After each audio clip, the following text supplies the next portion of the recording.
My family owns a whole building in Poland. My great-grandfather bought the building for cents when times were harsh, and shortly before the Second World War started, so it's pretty old. This happened around 1998. I was 2 at the time, and I was a pretty lonely child, although I had an older brother. He didn't really like me because I didn't share his interest in soccer at the time. My father was an arse and wasn't around much, and my mum had her own store next to our home, and she didn't have much time either. I used to pass hours in my room just playing alone with my Lego. The babysitter was in the next room doing her own thing, and I remember one day while playing alone, there was a kid sitting on the other side of the Lego pile who was dressed strangely and was quiet, but I didn't mind. I finally had some company. I don't know why I didn't tell the mum or babysitter. Maybe it's because I didn't want to get into trouble. Well, there I was playing with the kid, talking to him and asking him to pass me certain Lego bits that were on his side of the pile. This was going on for the next 2 years until we moved to another apartment because of a flood affecting us. Fast forward to when I was 16, I went to see my grandfather. He was my great-grandfather's son, the one who bought the building. We got on the topic of the building complex and all the legal parts, etc., as during the last 50 years, the situation of who owned what part got pretty complicated. My grandfather went for an old file book with documents and pictures and started showing it to me and my brother. As we were going through the pictures, I pointed to a family picture. I pointed to a kid and said, "Hey, I know him." My grandfather stopped and looked at me surprised. "You know him?" "Yeah, I used to play with him when I was small." Now he looked even more shocked. "How is it possible you were playing with him if he died during the war when the Nazis entered the building and killed all the Jewish families?" I then noticed the Star of David on the kid's chest, and it hit me afterwards that I was playing with a long-gone child. I started talking to him and then my mum, and both told me it's common for people in my family to have certain abilities and be able to communicate with those that are past. I tried to call him the last time I was there, but either he's gone or doesn't want to show up.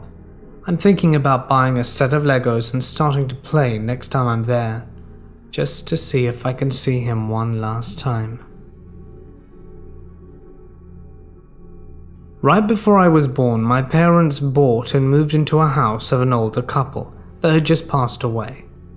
After I was born, my parents said a lot of freaky stuff started happening. Hearing footsteps upstairs, doors and drawers open then slamming, and a lot more, but they weren't really sure it was an issue. When I was 3, my parents said I would open the basement door every night and start waving to the bottom of the stairs, telling them I was waving to the boy in the basement. Around this time, my aunt came to visit one night alone and immediately told my parents that there were unsettled spirits in the house, and she opted to do a ritual to cleanse out the spirits, which entailed her burning herbs around and speaking to the spirits. Right after she did that, she said she saw a white flash in our living room. Following that, my parents said all the noises in our house had stopped, and I never waved to the basement again. A week or so later, my aunt told my mum that she thought the spirits followed her home, which my mum thought was bogus until she mentioned that my cousin had started waving to a boy in their basement, which, at that point, my mum told her for the first time that I had been doing that too. My aunt wasn't aware of this, and my cousin haven't even seen me doing this, so it wasn't like he was copying me. It still kinda spooks me out thinking that we basically accidentally verified that there was a spirit in our house, and that it migrated over.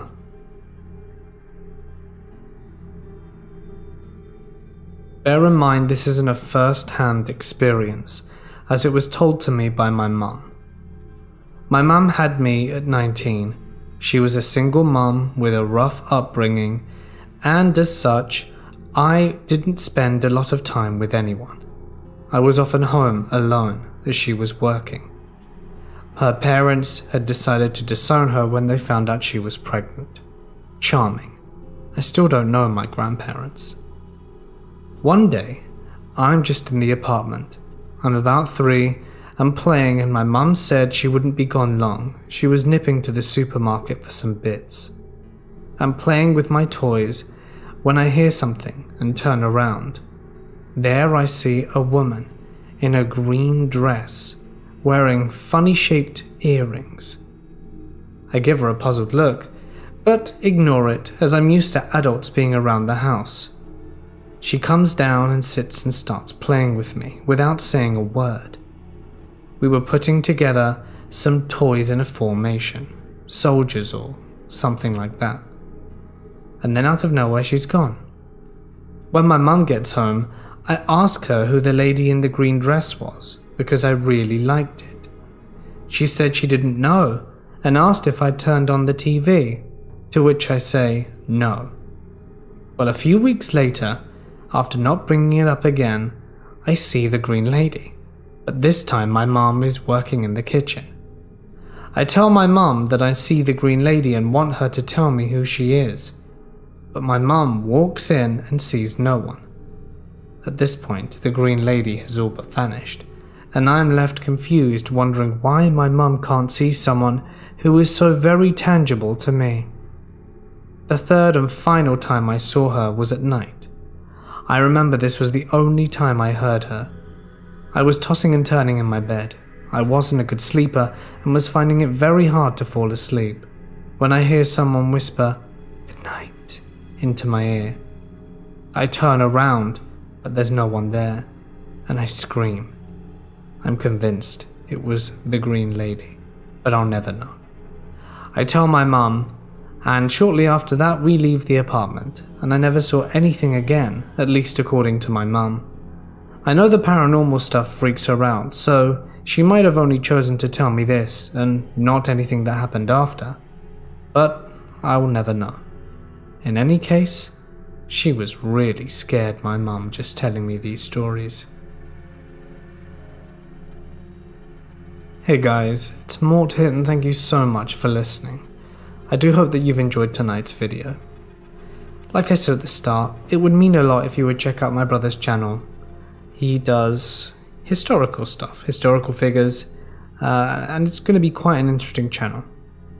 So if you want to see his latest video, I mean, it's in the description and it's on screen soon, and I would really appreciate it.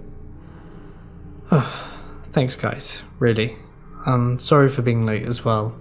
Pandora had some trouble falling asleep, and then she woke up sooner than expected. In any case, if you liked it, please let me know.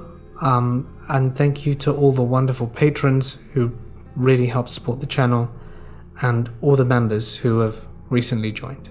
Thanks guys. But for now, it's time for me to sign off. Stay awesome, and I'll see you in the next one.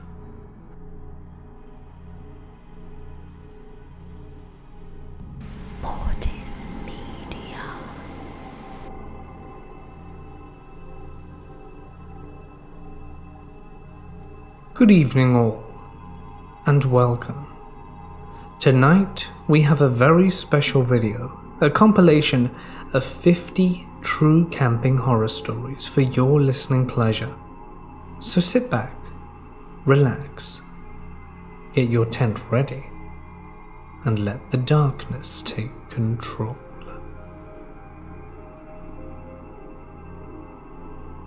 Two weeks ago, I went camping in the Zagros Mountains as part of a last-minute post-college unwinding session. I was getting ready to start working at a local law firm, but I wanted to see a little more of the world before too much time passed. On an impulse, I bought myself a ticket, and 3 days later, I was flying out of the Boston International Airport. 29 hours later, I was standing at one of the trailheads, which started in the southwestern corner of the Iranian Plateau and ran for 14 miles until it merged with another trail. While I don't have any idea about the local geography, I did have some pretty good navigational items on me, and the path was so straightforward that I wasn't worried about getting lost. My plan was to take 2 days to hike this trail, and then I'd head into one of the big cities and see some of the nightlife. I'd maybe find myself a girl or two to show me around, and then I'd head back home for the end of the week. It was a foolproof plan, and I couldn't wait for my first night in the woods. Everything went perfectly that day. I covered the first 7 miles, and then I set up camp in a small grove of oak trees. I hadn't seen another person out there, and the trail looked less used than I'd expected, but I loved how much wildlife I had seen. I made a fire and heated up one of my dad's MRE dinners, and to my surprise, the military packaged beef stew didn't taste bad at all. Before heading to bed, I made sure that everything was stored away carefully, so that animals wouldn't try to get into anything, and I fell asleep within minutes of crawling into my tent. Sometime later I woke up, and it took me a moment to remember where I was. I lay still trying to figure out what had pulled me out of my slumber, and after a few minutes, I didn't hear anything, so I wrote it off as a dream and fell back into a light sleep. The next time I woke, I could see the moon shining through the tent window, and I could hear soft, lovely music. My first thought was that it sounded like the kind of flute you hear in Celtic songs, but the longer I listened, the more it sounded ethereal and out of sync. It was as though multiple instruments were playing, and the rest of the nocturnal forest sounds had ceased.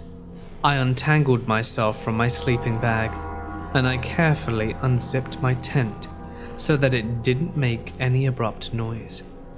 I didn't think I was in any particular danger, but I wanted to be cautious, since it was admittedly weird to hear random music in the middle of nowhere at roughly 3 a.m. I left my eyes to adjust to the moonlight. With it being a full moon, I could see my campsite well enough. Everything was in place, and I didn't see anyone around. The music sounded like it was coming from off to one of the sides of the clearing, and it didn't sound particularly close. I propped my head back into my tent, long enough to grab my boots and a flashlight. Then I closed the tent behind me and began to follow the music.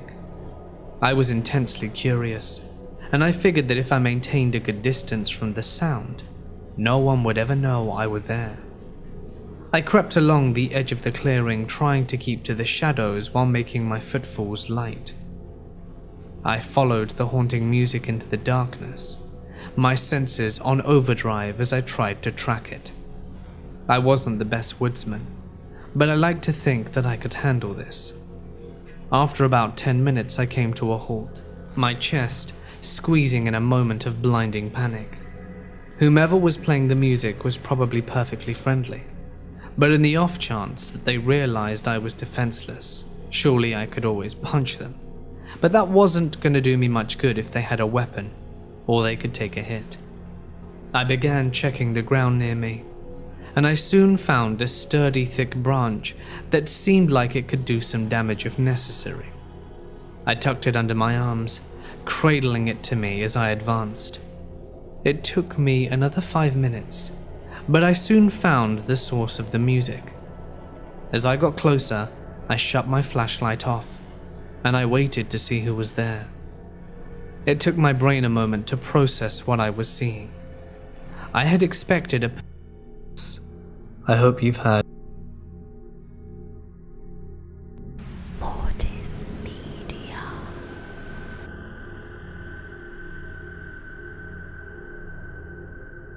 Children can say very creepy and unexplainable things that they should have no knowledge of.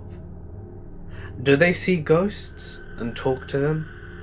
Can some of them remember their past lives and tell you about them? If you want to find out, keep listening, because for now it's time to get comfortable and let the darkness take control. When I was little, My grandfather, who I called Pop-Up, always promised to take me fishing.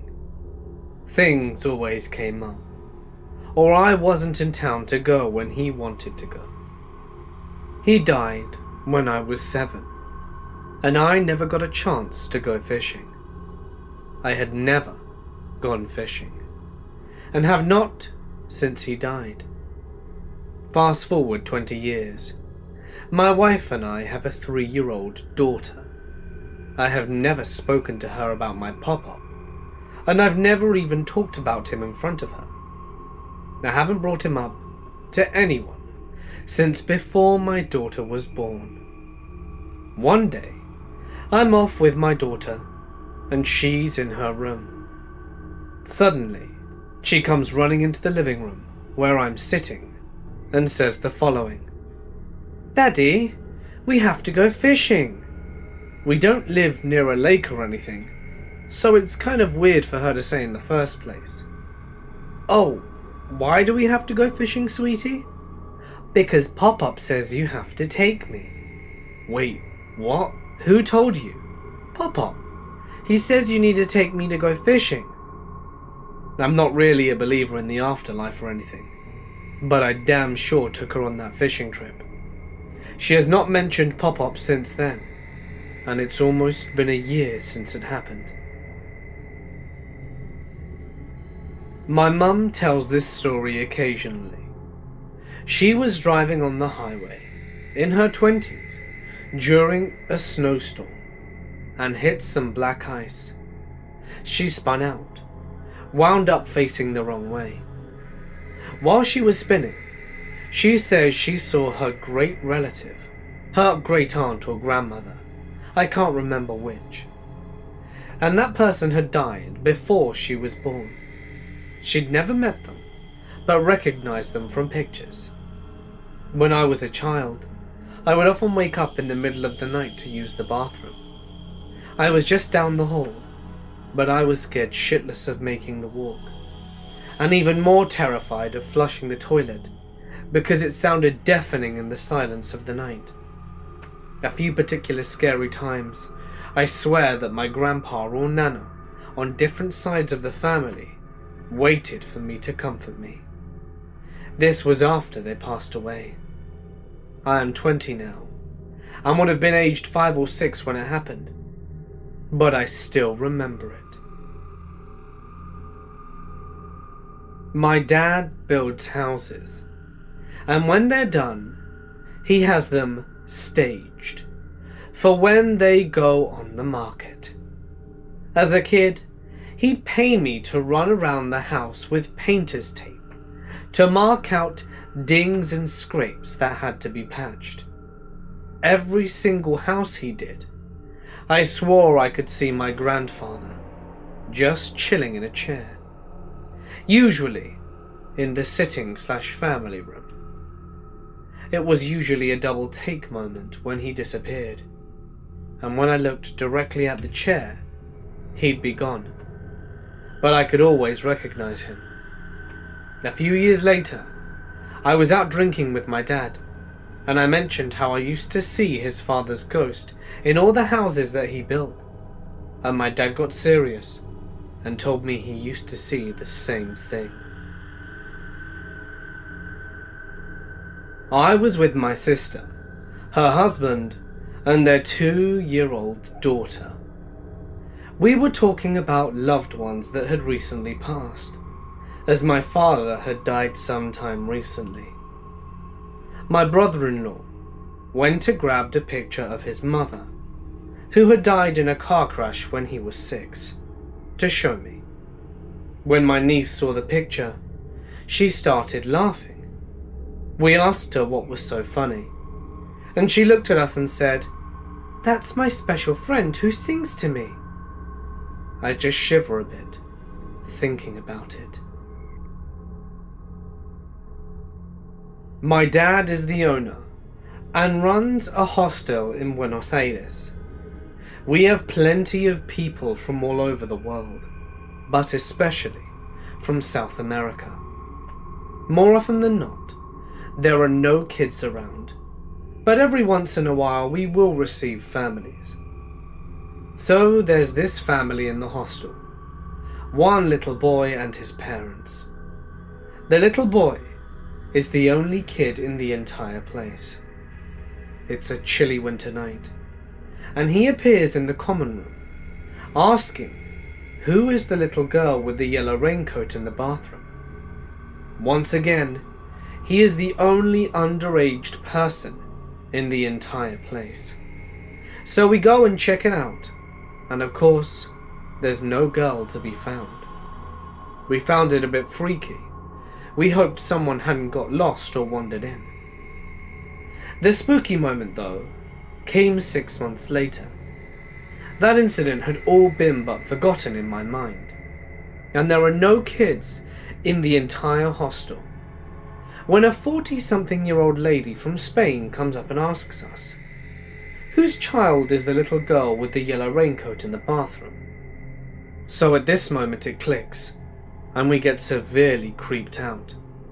Again, out of courtesy, we go to check, but there's no one to be found.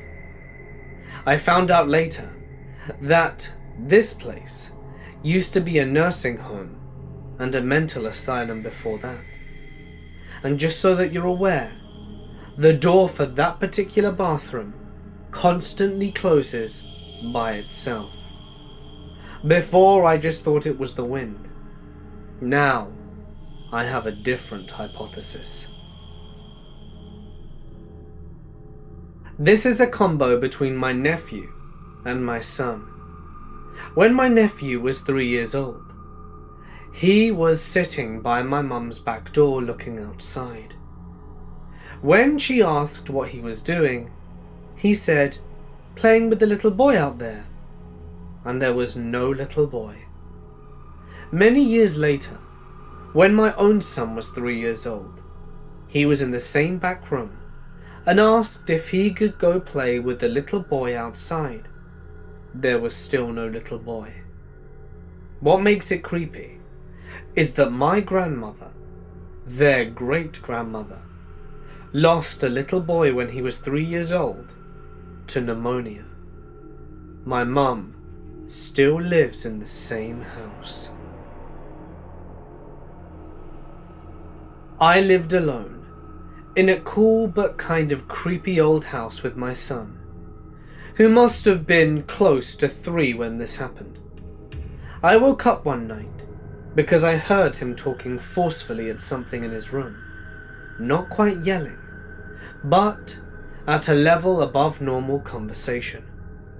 I got out of bed and went down the long hallway to his room, to find him sitting in the corner of his bed, glaring into the opposite corner of the room. I asked him what was wrong, and without taking his eyes off that far corner, which was at my back, he pointed and said quietly and angrily, "Get that man out of my room."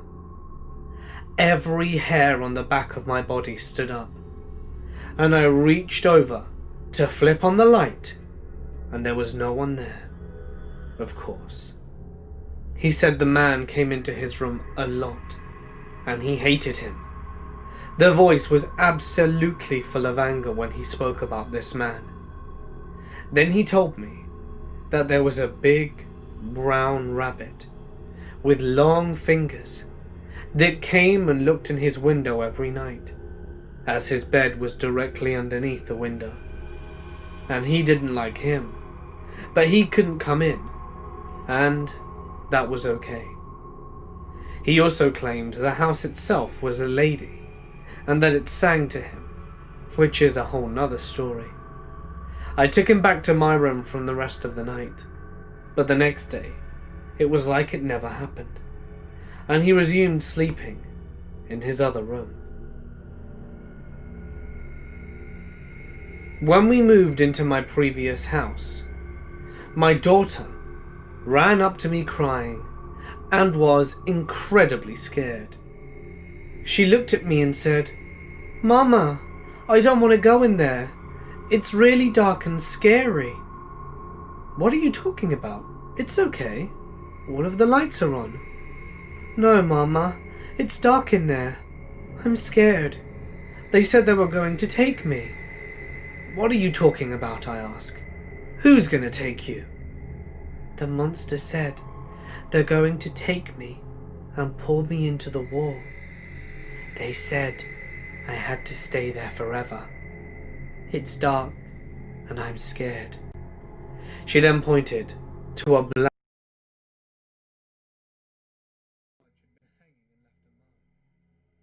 I regret not listening to her, because living in that house was terrifying. The ring wouldn't come off the wall, and was still perfectly visible after being painted over and bleached multiple times. My wife's first husband was Chinese. He came from a superstitious family, and when he died, they gave a red ribbon to her, which they told her she had to tie to the end of the bed, or else he would drag her down to hell. She didn't do it. She wasn't superstitious. So she left it in a drawer and later threw it out. A while later, we were dating, and her brother-in-law came over. It was the first time she'd spoke to him since her husband died. He made her come down and formally invite him in, because he thought he would be cursed if he entered his dead brother's home uninvited. As the hours went by, he got drunker, and soon started pointing in the corner and saying, "He's there! My brother is standing right there watching us." He would look like he was listening to something and then say,